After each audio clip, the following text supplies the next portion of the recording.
Oh, the weather outside is frightful. But inside is so delightful. It's Christmas in July. Let's review. Let's review Let's review. you And me. Season three.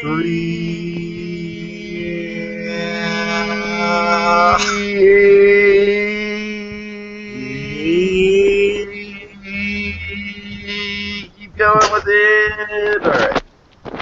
Bum. Bum. All right, that's right, folks. We are back with Christmas in July 2016. We're here to take a look at Phineas and Ferb's Christmas Vacation. But before we do that, Phineas and Ferb is a show that kind of likes to break the fourth wall, kind of likes to examine a lot of tropes, not just of Christmas specials, but of animated series in general. And you know what other show likes to just kind of dig deep and just kind of like really dissect things like that? I'm not telling this as well as I should be, but it's the Movie Machine Podcast! It's what happens when you take four funny people and improv a movie based on a random story generator really fast. That's right. Find out what happens each week. This week, episode 21, Return to Saturn. It's a hip-hop influenced sci-fi conspiracy starring Sean Paul, Morgan Freeman, and a bunch of other people. And then they also recorded episode 20, A Midsummer Night's Comet, a 13th century adventure road trip starring Toby Jones, Carl Urban, Zhang Zi, and a bear. Maybe the bear from The Revenant. Who knows? Featuring Kyle Decker, Ben Lifson, Jacob Gulliver, and a host of rotating guest panelists. Alright, guys. HotChocolateMedia.net. Alright, so we're here to talk about Phineas and Ferb's Christmas Vacation. No, not National Lampoon's Christmas Vacation. Phineas and Ferb's Christmas Vacation. Dragon and I are kind of in the same boat with this show. We've seen a few episodes here and there. We really like what we see, but we don't necessarily have the time to commit to watching the whole series. Jacob, you are a big fan of this show. You've seen every episode, so you are kind of here to guide us through it. With that in mind, what is your personal experience and story with Phineas and Ferb? Well, my experience actually starts way back in 2007 when they first revealed the show. I saw a promotional thing for it, and even something for it, and at that time when I was really out of animation and all that, so, and anything, and plus it was not a very nice period of my life to begin with, so I was like, great, they're scraping the bottom of the barrel again. but I just decided one day, give it a shot. And I forget what the first episode I ever watched was, but I can definitely say it caught me on as a series and caught me on and started to like it. And there was a certain episode that I won't discuss right now because it's kind of a Halloween episode, but it's actually what hooked me onto the series permanently. I think I have seen the Halloween episode. That's one of the ones I have seen. Which one? There's 4 of them. I honestly couldn't tell you which one. I know I've seen a Halloween episode. it was the very first one. Okay. But that's what definitely hooked me onto the series. I would definitely say of the recent years, for personal reasons, this is my favorite Disney cartoon. Nice. For mostly personal reasons. It Mainly definitely because, kind of ushered in the golden age of Disney XD, along with Gravity Falls. Oh yeah, this is probably the reason Gravity Falls even got a chance to air. Definitely. So Let me ask you this: is the show still on? Actually, it ended last year. Mm-hmm. That's a shame. Yeah, but it lasted 4 seasons, longer than most of their other shows, so it had a good run. Yeah. It's their longest running show ever, so had a good run. But like I said, this was what this show actually got me through a rougher period in my life, and it revitalized my interest in animation, realizing they're still making these are actually good, and they can still do these things. And It's just a very good, fun show. And this is the show that got me back into animation in general, revitalized my interest in animation, and got me through a period of my life which was kind of rough at that point. So for many personal reasons, I have a lot of reasons to thank this show. That's cool. The thing I appreciate most about this show is just kind of the feeling you get, like that kind of nostalgic childhood thing of like, I love the base premise of the show in terms of like, how much can we cram into one summer day? How much fun shit can we do in one summer day? That's like the base premise of every episode, and I love how creative and balls to the walls they get with it. And how they take it to the very extreme. Of course, of course. Okay, so there's a lot of stuff to pack into this episode. It was a supersized 45-minute episode airing on TV. It's about 35 minutes without commercials, so a little longer than usual. We're going to try our best to get through this as quickly as possible. How do we start it? Well, we actually begin as the town of Danville has begun Christmas vacation. With a Christmas rendition of the normal Phineas and Ferb theme song, actually sung by the Disney chorus. Yeah. It's a really cool opening. I love all kind of the fun things they do. It's how it's woven into the song, like kind of almost Animaniac style. Like all the really cool things they do, and they kind of lyrically make sense. Like we basically see they've turned their twin beds into kind of toboggans. Yeah, that's definitely something that'd be fun to do with rockets, no less. No less. Yes, the show definitely feeds my gadget love in a big way. I knew it would, Dragon. I knew it would. Yeah. I love how inventive these kids are. Oh yeah. That's like a major driving factor for this series. Totally. No one ever questions how they do it. They just do it. It doesn't matter. It doesn't matter. It's totally part of the charm. Anyway. No, I mean, no one in the show ever questions it. That's the thing. Yeah. I do kind of question where they get the money for this. Less the materials, more the money. How do they afford all of these things like that? The hut they build later. Well, not the hut, but the spa they build later on looks amazing. How did they afford that? I'll give you a hint, Dragon. You want to know the hint? Oh. It's drugs? A cartoon. That's the hint. It's a cartoon. Yeah. Like a secret meth empire on the side, but okay. Yep, that's essential. I could see Ferb having the secret meth empire on the side, not necessarily Phineas, because Ferb is very much keeps to himself a lot of the time. Ferb is like the silent Bob of the group. See, what he does is Well, technically, Ferb in another episode reveals he does live a secret double life. Right, that's what I'm saying. See, here's what you do. One episode of Phineas and Ferb ends, it ends real heroes. It ends within 3 minutes of the opening. It says, okay, well, that's an adventure we had, Ferb, and then Ferb he plucks off Perry the Platypus his hat, and he finds his hat, he puts it on, they have kind of the Heisenberg theme as he's walking off. Oh God. Anyway, okay. Sorry. That episode. Really awesome kind of jet toboggans. We have colossal snowman. We got giving the Yeti a shower. We got catapult, snowball fight. A lot of really awesome stuff. The Yeti showers are. Yeti as a shower is a reference to the actual theme song. Yeah. They're like giving a monkey a shower. Then they have shoveling snow off the drive. Hey, they can't all be fun. Yep. Yep, and that's again, this just kind of feeds into the general Phineas and Ferb philosophy of just. It's amazing how they're able to fit Bowling for Soup and the Disney chorus together. Right. So seamlessly. But this kind of goes with the general philosophy of Phineas and Ferb of just kind of trying to pack as much inventive and fun stuff into a brief period of time as kids, because childhood is very fleeting. We all have that feeling that childhood is very fleeting as we grow up. So I really like this. I really like the whole premise of okay, there's only such and such many weeks left until school starts up again next year, and we have to make the goddamn best of it. We have to do everything that we possibly can do. I love that attitude that this show takes on in regards to childhood. It's very much a show that kind of encourages kids to, get out and be inventive and play and use their creative side and not necessarily just sit on smartphones all day. And I think that's a very positive message. That's another reason. Things I really found. That's another reason why I really love this show. Mm-hmm. Absolutely. Dragon? One of the things I really found endearing about this holiday special is right from the get-go with the Christmas version of the holiday version of the Phineas and Ferb theme song is that at the end we have this great bit which is kind of mentioned by Phineas and Ferb. Their goal is to spread Christmas cheer, and that's so nice. These kids are taking kind of their whole their carefree let's jam as much fun as we can attitude into something really constructive. Spreading Christmas cheer around the holidays. Then, like, Absolutely. Candace is breaking the fourth wall there saying, hey, Phineas and Ferb are making a Christmas special. That's great.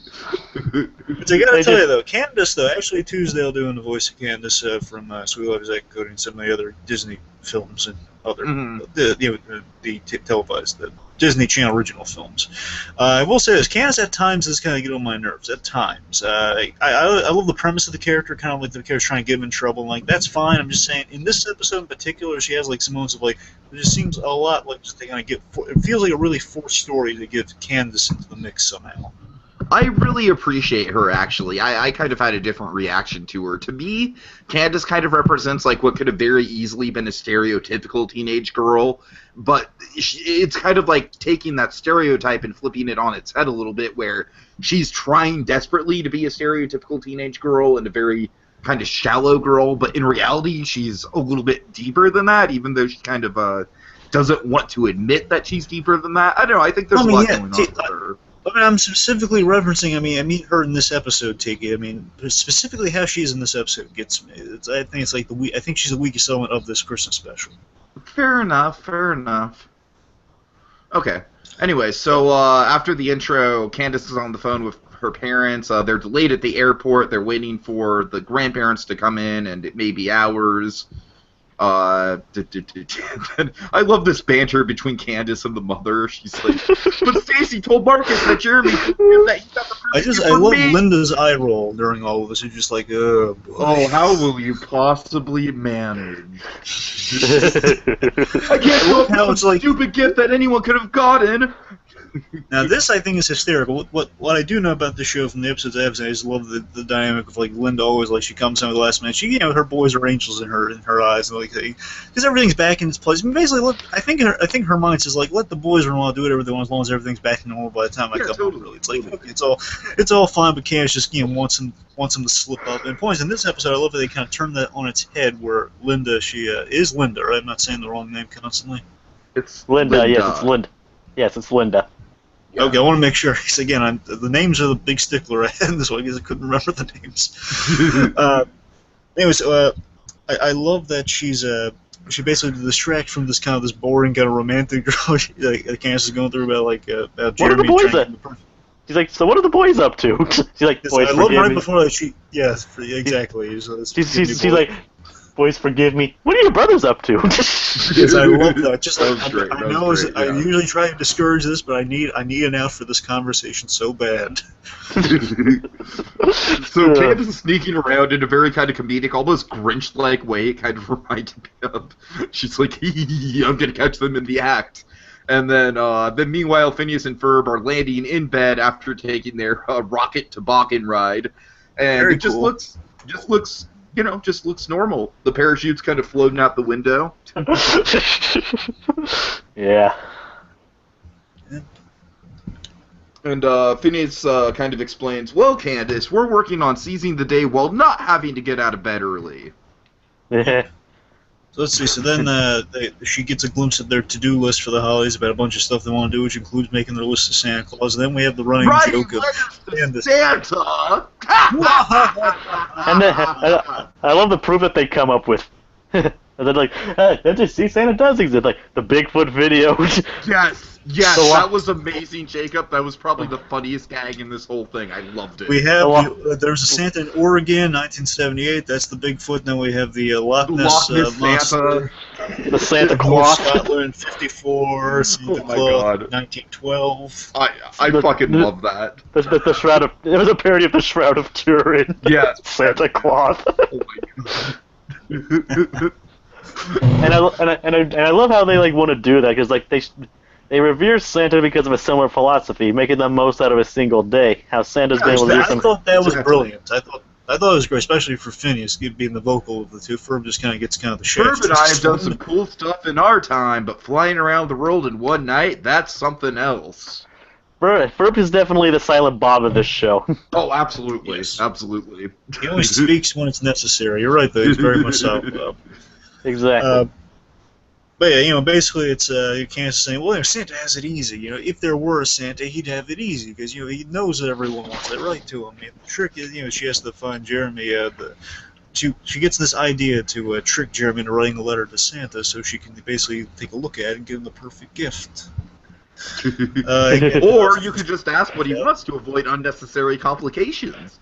You're such a child You're a sometimes. child sometimes. That was great. That was great. And Again, then I like Ferb Candace comes up because I feel like with Candace they kind of just embrace some of the bratty teenage stereotypes, but they have fun and kind of play them up more than anything else. And I think it's almost like a caricature of what a usual teenage stereotype would be like. I don't know. I think she's a fun character. My problem is in this one, her teenage thing they're parodying doesn't make much sense though. It's just like the way all our scenes between her and Jeremy, they sound a little nonsensical. No, I guess. I mean, we'll kind of break them down, but I tend to disagree. But anyways. And then the next line is then Phineas actually gets the idea Phineas actually gets the idea to actually do something for Santa in return. And he's like, "Are you Which thinking is what really sweet. And then Ferb hands him the map or the blueprints or whatever. Oh no! Oh, that's not what I was thinking at all. Oh, dude! He flips it around. Oh, that's it. I was like, what does it look like upside down? Oh, Disney, and your sly, subtle, dirty humor. What does it look like upside down? That's what I want to know. I imagine it looks like a horrific kind of like plan. Like, oh my god, what are you? It's like Jacob, like this kind of humor is exactly what I'm talking about in terms of like this kind of humor getting past the censors is what led to Gravity Falls. Well, I remember there's a really dirty joke at the end of the special. I don't know if you guys caught it. Did you? I don't know. Well, I like to think I believe that they didn't get past the censors. It's just like the censors allowed it because it's hilarious. Well, sure, definitely. I don't know, the one at the very end, I don't think they really. I think the censors should have caught that last one though. Because this one's at least an obvious dirty joke. And that's why Disney XD is kind of like at the top of their game right now, I think. But anyways. In other words, good night, everybody. Oh god. Okay, let's see. So, horrifying upside down blueprint thing. We now we have this gag. This kind of reminds us of our running gag this season, Tiki. I'll gather the troops. You wonder where Perry is. Oh god. That's a variation of the "Hey, where's Perry" line. Yep. So we see Perry. He wanders by Agent P. In this case, he wanders by a snowman, puts the hat on the snowman, and comes alive magically. Again, one of my favorite Christmas specials for us is Snowman. He's he's wandering off, and then we hear off that it's off screen. Wow! Wow! As in Snowman, the nose is the only thing that's left, and it's so horrifying. So yeah, let's recap. So we've had the death of basically Vera Farmiga's puppy dog Christmas tree, and now we have the death of a Frosty look like a very gruesome off-screen way in a kids show. And all that's left is his nose, which Major Monogram eats. Yes, God. I just love the mundanity of there's a Christmas party at the spy agency of how is it? I know it's OWCA. What's the OCA? Is it OCA? Yep, OCA. Yes, it actually stands for the organization without a cool acronym. That's nice. That's nice. And it's true. And it's true. They don't have a cool acronym. So Agent T gets a Secret Santa gift. That's a Sal Tuskegee. Tuscany. He's not an airman, Dickie. It's Tuscany. All right. Yeah, which Major Monogram believes to be from Carl. Oh, you have about exquisite taste.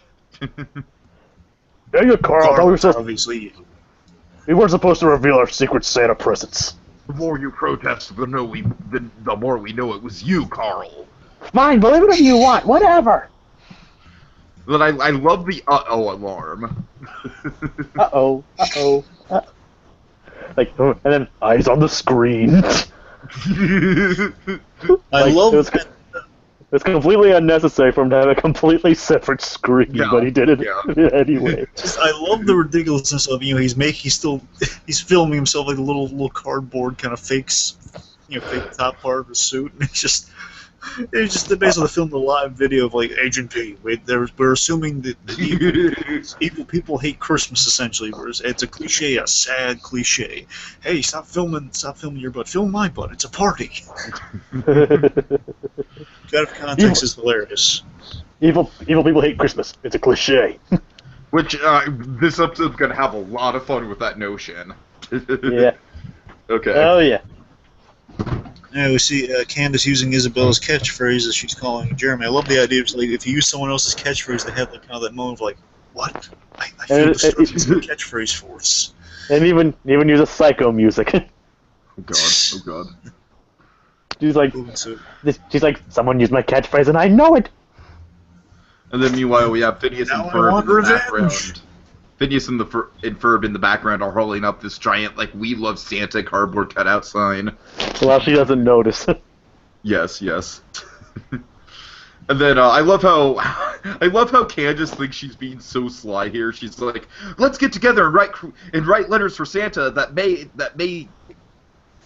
are going to be very specific within a reasonable price range for fun, for fun."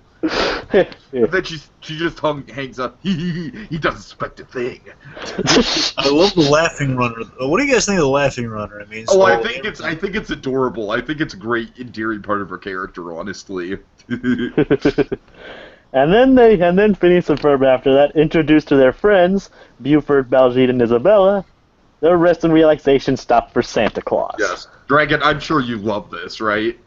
Yes, I love the clubhouse. Right. It's not a, No, I know. I love kind of the rest stop. can I go through it? Can I go through it? I actually have it listed. Yes, go through it. Go through all the little things. They have a sauna, a massage table, satellite TV, elliptical machine to work off the milk and cookies. Immediately afterwards, followed by milk and cookies. I like how the milk and cookies are afterwards, not before. Reindeer feeding station, and of course, beard purifier. I love the beard purifier. It's the funniest. And then, as they're going through all this, Candace is continuing to laugh like, "Ha ha ha! Letters to Santa!" I love that it works just like kind of like Ferb Luker from Young Frankenstein. Like you see here in the it's like someone saying, "Oh yeah, letters to Santa." And he says, "Letters from Santa." It's like no matter where they are, she hears them. Like, well, wow, people can hear catchphrases or running gags in this universe. Because remember, Isabella, she heard Kansas's use of her catchphrase. Letters to Santa. All right. Then afterwards, Phineas and Ferb decide to take their idea to the next level, to turn Danville into a giant greeting card for Santa. Which I think is a really cool premise. Yeah. What? I love this thing of like you ask like the kids, hey, have you guys ever written a letter to Santa? Santa goes, of course, yeah. Well, have you ever sent thank you notes? He says, well, then they all acknowledge no. Yeah. Then we have Doofenshmirtz. Doofenshmirtz Evil Incorporated. Ladies and gentlemen, this is the most enjoyable element of the show. I'm sorry, I love all the Phineas and Ferb antics, but this guy, man, this fucking guy. Voiced by Dan himself. Oh my god, he is just amazing. Okay, so he traps Perry like he traps Perry like he always does. First of all, I just think I just want to say right off the bat, this is probably one of the most fun uses of a Scrooge archetype I've ever seen in a Christmas special. Yeah. Because the whole point is that he's not a Scrooge, but that's his struggle. His he struggle wants to be. Is that he's very un-Scrooge-like. And that's he wants brilliant. to be. I love it. Yep. And to ruin everyone's Christmas, he creates well, he actually didn't create. He ordered it, or sent to him, the Naughtyinator. And I love how nonsensical the science is. There's all this naughty nectar that'll create a massive cloud of pure naughtiness. It's the most nonsensical science in the world, but it's totally fun. It's Not to mention the top looks like a giant blender. Exactly. Everyone in the tri-state area will be naughty instead of nice. But he has a problem, actually. He doesn't hate Christmas, so he doesn't feel the need to ruin it for everyone else. No, I don't have any tragic backstory. Christmas wasn't great. It wasn't horrible.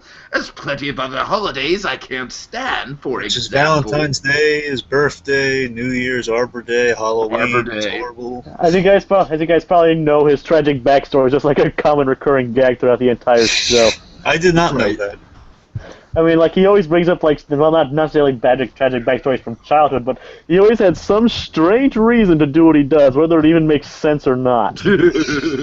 Like, for example, one episode, he opened at a restaurant with terrible food to get revenge at a buffet. Oh god, I love Doofenshmirtz's plans. I really do. Again, I remember always loving Doofenshmirtz. Oh, But, yeah. I just really don't hate Christmas. That's actually a good impression. At the most, I feel ambivalence. I just don't And defend then- how to destroy it. It's And so then- subjective. An intense, burning indifference. All I can muster up is total apathy. And it was actually sent to him from his uncle Justin in Borneo. I He's love an audience. the idea that his family, the idea, again, which is a reveal at the end, but the idea that his family member sent him the Doomsday device as a gift. So again, there's even more reason not to hate Christmas. Like someone sent you a Doomsday device to use to destroy Christmas. You know? It's like a Doomsday device you don't have to work on. Well, I have no Exactly. choice but to sit here and wait for a reason to hate Christmas. Also, we forgot to mention a partridge on a pear. Oh yes, thank you. That was great. And after Doofenshmirtz sits down to think of a reason, Phineas and Ferb put their town decorating into action This is a really fun sequence. with the Christmas feeling song. Oh yeah. Oh yeah. And Gift probably wrapping noticed, buildings. have you noticed this entire series is actually considered a musical? Yeah, Well, yeah, there's which a I lot of really, songs really in it. like. Uh-huh. Almost every single episode has a song in it. Mm-hmm. What about like several songs like this one? Is it usually just one? Usually one, sometimes they cram two. Usually on like Okay. special or Okay. double length. Usually special or double length episodes.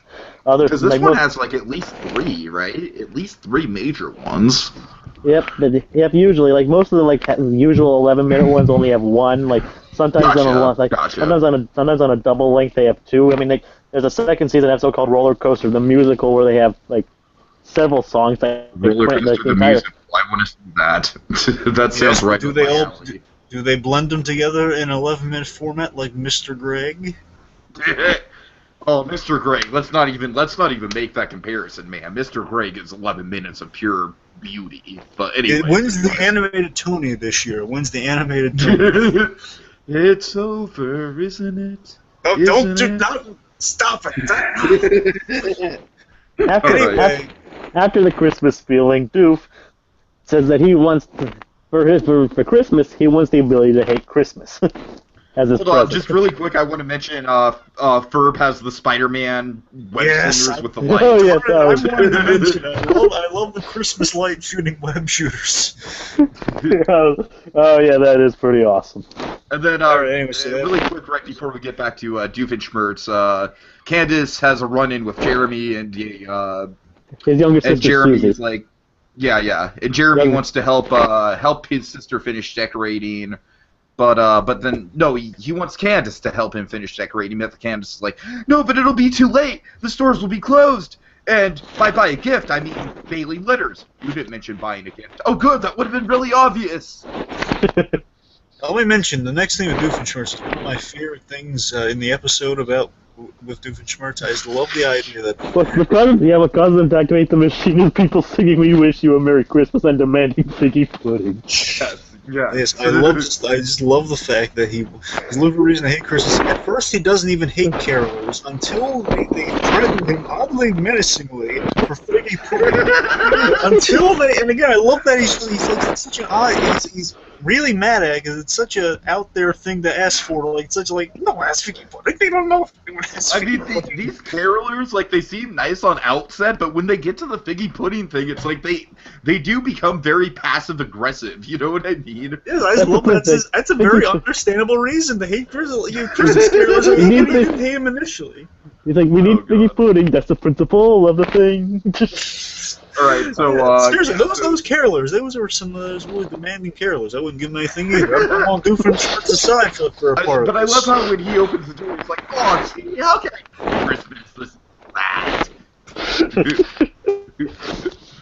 And then the carolers are like, "We won't go until we give you some figgy pudding." Wait, are you threatening me? Are you threatening me? No one barges into my home and demands a dessert that hasn't been made since the 16th century.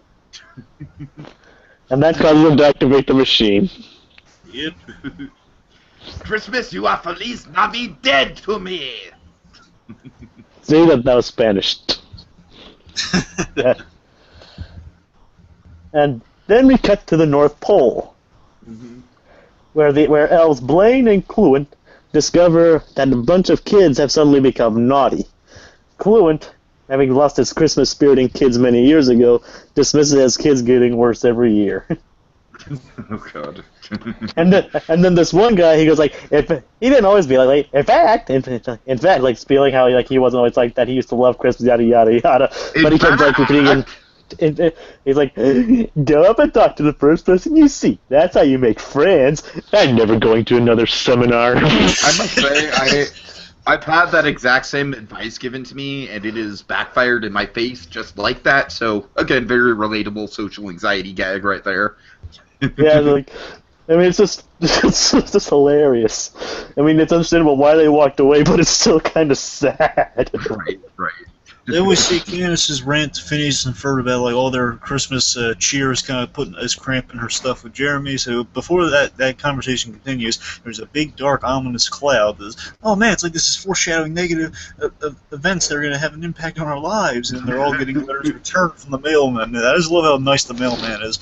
Sorry guys, well the letter's been rejected because of being naughty. And Jeremy finally I love this. I do love with his story Gantz story where it's like, I finally wrote my letter, Candace. It's exactly in very specific. It's in great detail. It's about exactly what I want. Yep, the mailman takes it from before Candace get her hands on and says, okay, well let's see if this young man has any luck. Oh, God.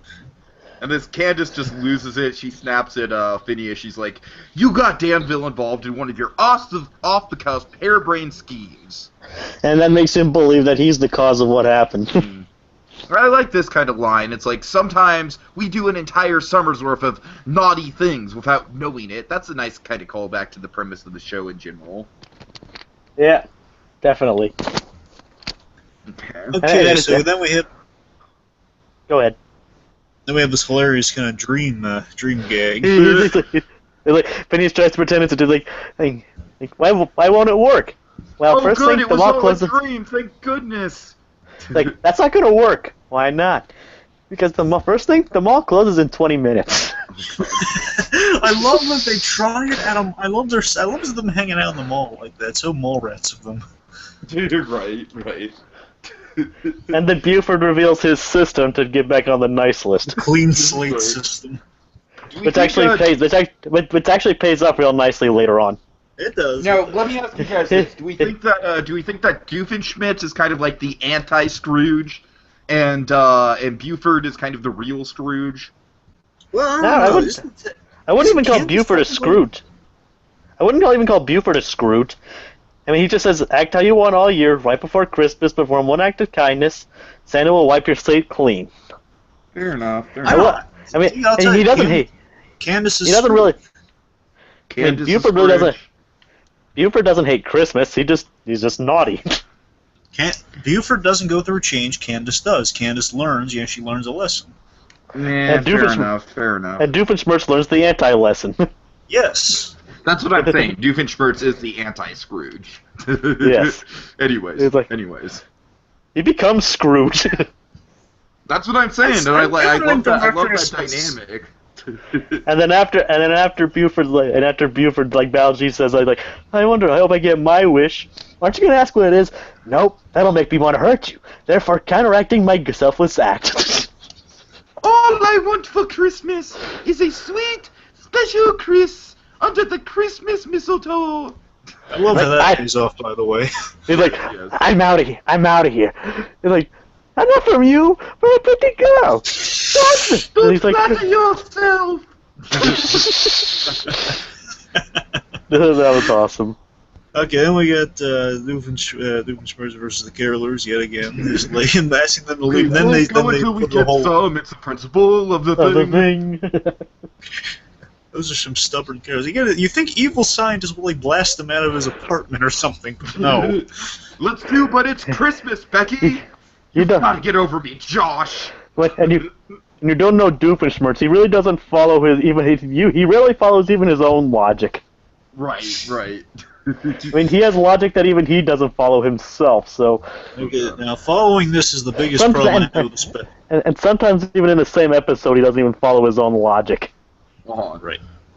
Okay, now following that, this is what I'm talking about. This is where my big ordinarily, Tiki, I get it. I get why Candace is fun ordinarily. This case right here, this is the one scene. This again, it's very minor. I'm just saying the whole thing. I ranked this at the bottom is that Candace and Jeremy's little thing, they kind of have like a bizarre argument of some kind. It's like I don't know what you want. It sounds very like bizarre. Like, well, they're not understanding each other because Candace. I mean, to me, it's just kind of like a kind of playing with the whole trope of the the teenage girl who's an emotional mess. That's what I took it as, and I think it's pretty funny. I just wish it made more sense, though. I mean, I get what they're going for. It just doesn't communicate well enough for me. I mean, I think the whole gag of her character from the beginning of the episode is that she's on this kind of emotional tirade, even though she stops to think about it for 5 minutes. Like Phineas said at the beginning, well, why don't you just ask Jeremy what he wants for Christmas and avoid a lot of unnecessary complications? So I think that's kind of the point. This is the right, exactly. This is the unnecessary complication that Phineas was trying to avoid. Sure. All right. But then after we do get a very good song, Where Did We Go Wrong? Yes. Yeah. I really thought we were good, except Buford. Except Buford because of his whole last minute reprieve theory. Like, it'll work. You watch. Where did we go wrong? Good song. Okay. There are a few bad songs in this, in the entire show. Yeah. Let's see, but they just can't accept this. They're just like, Ferb, I know what else we're gonna do today.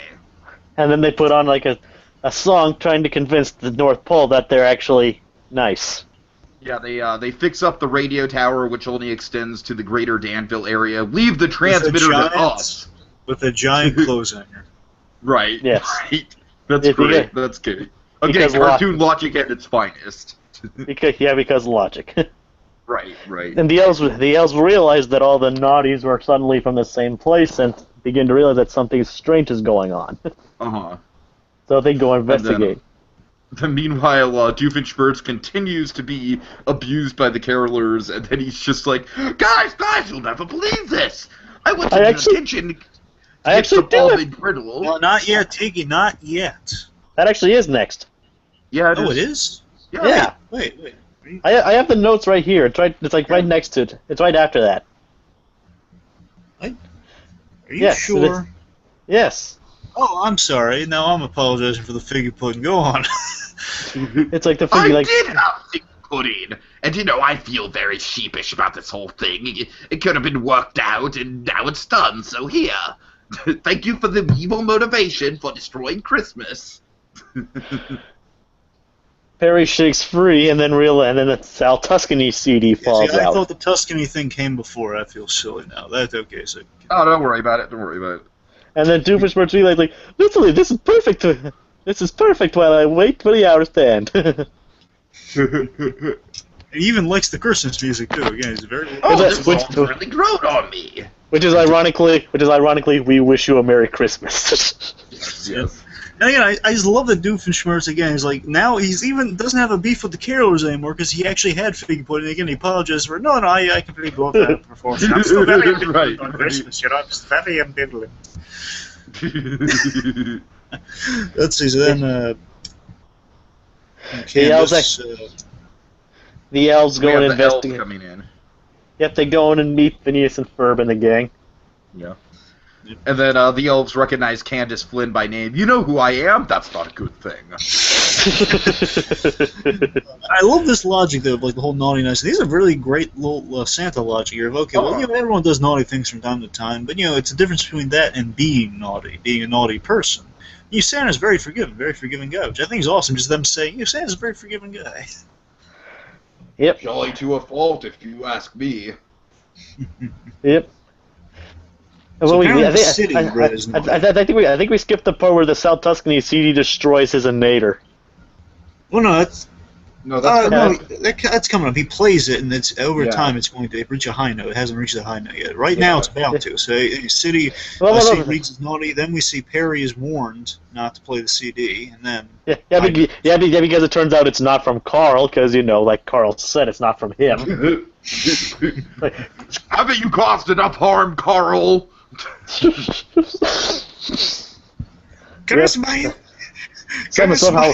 Somehow we infiltrated the headquarters. Whatever you do not play that CD.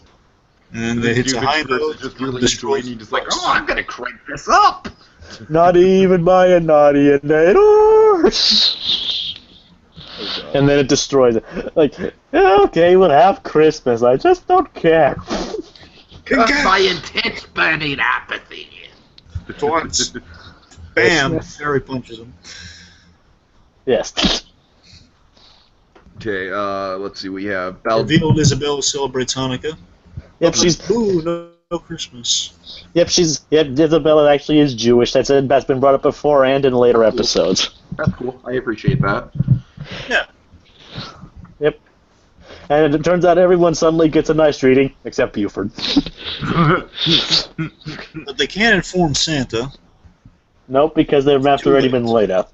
And it's like, now what are you? Save Christmas. And even Candace is joining in. Ferb, I know a third thing we're gonna go do today. We're gonna save Christmas. Fluent asks him, like, what are you gonna do about it? Me? Him? Yeah, him. You saw his file.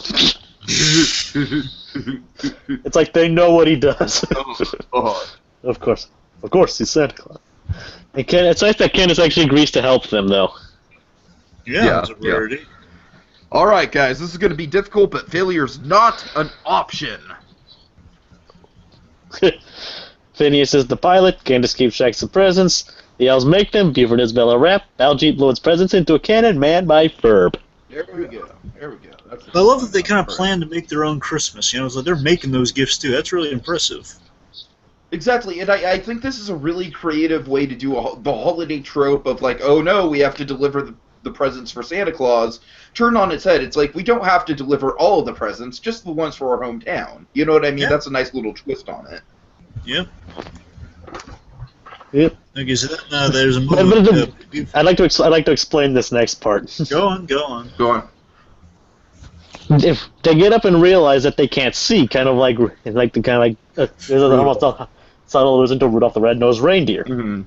So Buford decides to perform his selfless act of kindness by going down and convincing everyone to turn on their lights because Christmas is coming.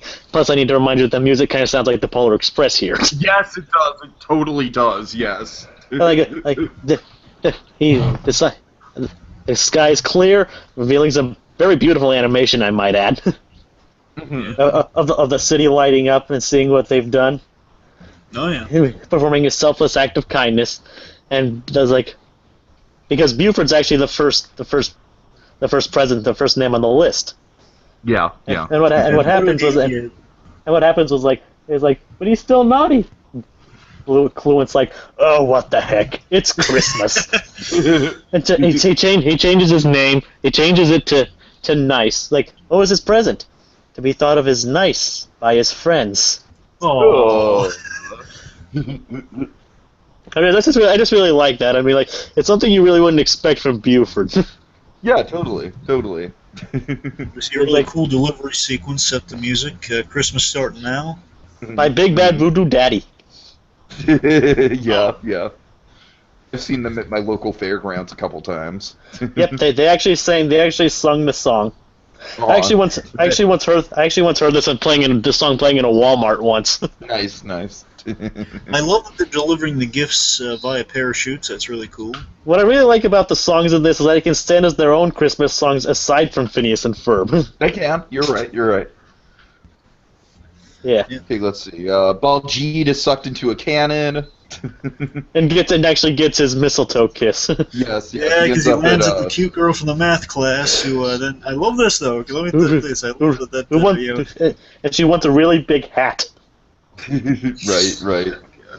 Anyway, so that's delivered. It's, oh yeah, I got a gift for you here. And she's like all happy. Oh, what can I do? Thank you. And they notice he's on the mistletoe. She kisses him on the cheek, and then but Vegeta, he goes a little further with it. He kind of does the old movie style kiss with her. Kind of like the Elliot special. Yep. I was just going like second kiss. Wow. Just right. The kid's a gamer. I'll give him that one. The kid's a gamer. Okay. The Doofenshmirtz is tied up in the pear tree, but he's complaining to her. He's like, a partridge of an evil sight to see. That's no wordplay in it. That's not clever. I hate Christmas. I hate Christmas. This is the best Christmas ever! I love how happy he is. I hate Christmas now, like the platypus. Yes. Best Christmas ever.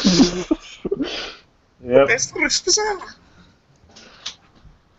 Okay, so back at the Phineas and Ferb clubhouse. I don't mean to alarm you, but your clubhouse is on fire. That's not fire. It's not on fire. It's steam. It turns out Santa stopped by. And you know who did the voice of the Santa? Who did? What? Clancy Brown, Mr. Krabs and Lex Luthor. Nice. That sounded familiar. I love how awesome this Santa is, but also it's kind of the grain of salt in this Santa, though, is that he does kind of manipulate these kids in every situation to do his job for him for one town. He does. But I'm not saying he doesn't earn it. But it actually plays into something later that's revealed later, though. So we'll get into that. I'm just saying, it's the idea of Santa Claus. It seems like he orchestrated the whole thing, which is definitely into that. But still, it's the idea he kind of manipulated things to kind of turn out like everyone does Christmas in one town for him, which he deserves a break from. I love the fact that these kids. Again, the best thing I can say about this special, guys. I just want to get it out of the way. Is that I'm so tickled pink by how pleasant it is to Santa Claus. Like, let's give a little rest stop along the journey. A little thank you. We deserve to give Santa a thank you. And I think it's just so sweet. This scene really kind of epitomizes that, and the Ferb's Phineas' Christmas gift here is really nice. Yeah, we'll get to that. But first, we have to see how Doofenshmirtz decides to call his Uncle Justin to thank him for the Nautianator. Which is nice, even though he failed miserably, wants to call to say thank you. That's a good evil man. Who turns out isn't from Borneo, but from Borneo, which is in the North Pole. After he throws the South Tuscany CD down on the floor, he realizes that South Tuscany is Santa Claus with an embarrassing leftover Y. That's great. South Tuscany is Santa Claus? And then we reveal that then Santa reads that Isabella asks Phineas what his wish was. And then Santa reads that all I want for Christmas is a chance to be like you. I like how Santa wanted to personally read that letter because it touched him. You know what I mean? Yeah. I like that gesture. That's nice. Yeah. And Santa planned everything to make that happen. Like he made everyone's wish came true. Mm-hmm. Mm-hmm. Which I thought was really interesting how they worked that together. How they worked with him planning, so everyone got their wish. So Doofenshmirtz hated Christmas, Phineas got his wish, and he had a break. Right. I love that Doofenshmirtz is technically on the nice list because he got his wish. Yes. If you think about that, yes. Yep. All right. So I love he takes the whole clubhouse, which is confirmed for Buford to say. He was basically you can take the rest stop into it was clubhouse. It's like I knew it was a clubhouse. I just love the giant, the giant rest stop is in the back of the sleigh. Santa's gotta have a little fun. Yep. And then, and then they say Ferb has his moment to shine here. He points like, out, well, look at the local paper, Phineas. World No, peace? not the main headline. Not world peace. Local boy gets harmonica. Oh god. And then the grandma made figgy pudding. And you know who the grandfather was, right? Malcolm McDowell, yes, Malcolm McDowell. Yeah. McDowell. Nice, Yeah. nice. Let's see. There's a Christmas morning song. Perry ate all the cookies. Candace gets identical dresses, and she Well, loves don't it. forget, Candace got, they did a Gift to the Magi reference. Where Yeah, they did. Candace got, Yeah, you're right. We kind of skipped over that. Yeah. Jeremy the silver guitar he traded for her earrings, and so on and so forth. So, Okay, and then Jeremy's playing the guitar with Ferb and his harmonica. Let's see, and then there's this Thank You Santa song. Perry, I love this. Perry gives Doofenshmirtz the almond brittle. That was great. nice. Not to mention there's a reference to Peanuts. Right, Yes, right. they do the literal dancing thing here in the Peanuts. And you might be wondering why he gave Perry a vase. Yeah, why did he give him the vase? That's actually a reference to an earlier episode. I don't remember what episode it was, but he did say like Mind Your Monogram said, we know what Doofenshmirtz got you for Christmas. I won't spoil anything. It's a vase.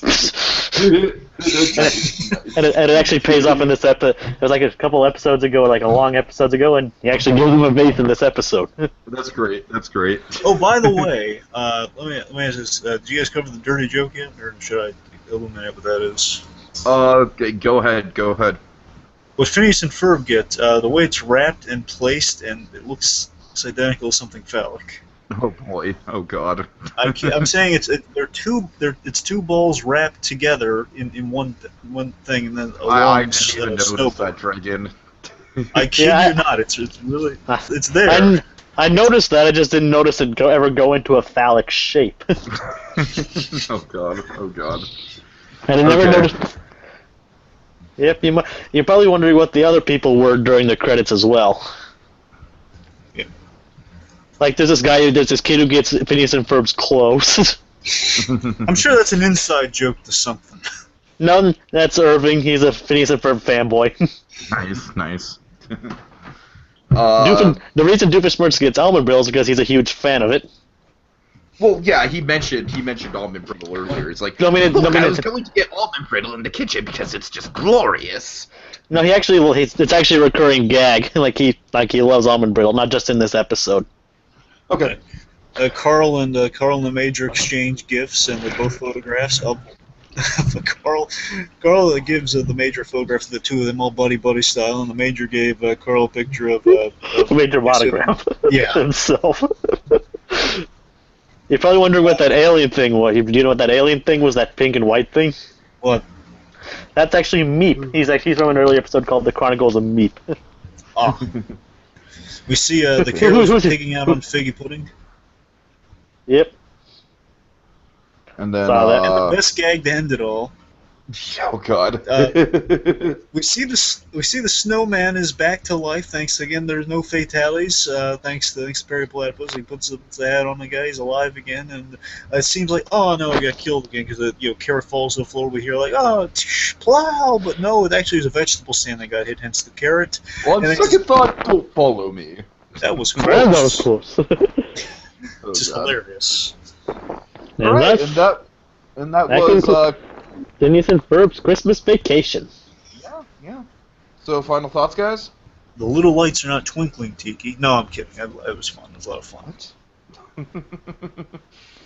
Yeah, I honestly think this is probably my favorite Christmas special that we've done in Christmas in July 2016 so far, or it ranks right up there with something like Lois and Clark. I had a lot of fun with this. I thought this was a really, really good episode. Just the fact that they have the Doofenshmirtz, I don't know. Sorry. Just that whole storyline being like the anti-Scrooge storyline. I like Candace in this episode a lot more than Dragon does, I think. I know, Dragon, you only have like some nitpicks with her, but... Yeah, it's only for this episode, really. Right. And then overall, I really like the vibe of this, just kind of the energy, all the songs, just really, really well done, and really a nice, clever, creative twist on, like, all kinds of holiday cliches. Jacob? Well, I can say, like, this is one of the episodes that definitely brings out the best in the show. Like, it has, like, all of its best qualities, like the quality animation, the humor, the songs, the heart of it, the importance of, like, being creative and family and friendship. It's like, it brings out all the best qualities of the show. It's probably one of the best episodes that they've ever made. Okay. In my personal opinion. Having seen every single episode, it's not the best one, I'd say, but I'd say it's definitely up there. Like, it's a very, very well-made episode. Like, definitely brings out the best in the show. It's definitely something, like, you should definitely watch around the Christmas season to get a better feeling of it. It's just something to put you in the holiday mood, even in July. It's kind of ironic, though, considering we're watching a show primarily based in summer. Yes. Yes. In July, in a Christmas episode. Yeah, that is funny. That is funny. It's a reversal of how it normally is. Okay, so tropes then? Tropes? River Anti-Scrooge. Anti-Scrooge, of course. Carolers. Probably our best example of Anti-Scrooge so far. Yes. Carolers. The whole saving Christmas trope, the whole kind of doing Santa's job for him trope, even though if it's minimalized because it's in one city. Clever. Lots and lots of gift wrap. I like the whole, doing the whole Christmas decoration thing, but kind of turning it on its head a little bit. Gift to the Magi. Oh yeah, of course, gift to the Magi, for sure. Musical numbers? Yeah. Candace struggling to find the perfect gift. Dirty the Jewish character. Dirty humor. Dirty, yeah. Community getting together to celebrate Christmas. Yep, that's it. A year without Christmas on the table. Yes, like Christmas yes. almost being ruined. Several obligatory Christmas tropes. Calling the family to say thank you for a Christmas present. Stranded at the airport. Well, not exactly stranded, but they're delayed at the airport. Yeah. Well, yeah, but you know what I mean. We definitely got over that in Home Improvement. A good example of being delayed at the airport. Hey. Hey, you guys do that all the time, so I'm allowed to do it at least once. Okay. Anything else here? Just wait till Thanksgiving. Thanksgiving, you're gonna pay for that one. No, I'm kidding. I know, I was just kidding anyway. I actually kind of like the terminal. Alright, okay. Anyway, so enough of that, but this is actually one of my favorites. It's like one of my favorite Christmas specials. It's a very well-made, very warm episode. It's almost impossible not to be in a good mood watching this. Yeah, I agree. Yeah. Okay, and on that note, this episode, it turns a lot of Christmas tropes on its head. It kind of does what we like to do, which is examine those Christmas tropes and turn them on their heads ourselves. Kind of like, look, peer underneath the moss on the other side of the rock and kind of get the juiciness of the Christmas tropes and traditions, and that's what we like to do. And possibly get some soup from those rocks, too. Possibly. But Tiki, what do we call this process? What do we call this process when we're thinking of it, what to call our feelings on Christmas but it's not Christmas, but how we come about this process? I mean, I just don't know. I mean, I try to find Brad the Platypus and ask him. I just don't know what should we call this scientific process around Christmas. Tropinator? I believe what we are looking for is putting the mistletoe underneath the microscope next time on the Christmas in July. La la la la la la. Cutter Sue, Perry the Platypus. And the partridge on a pear.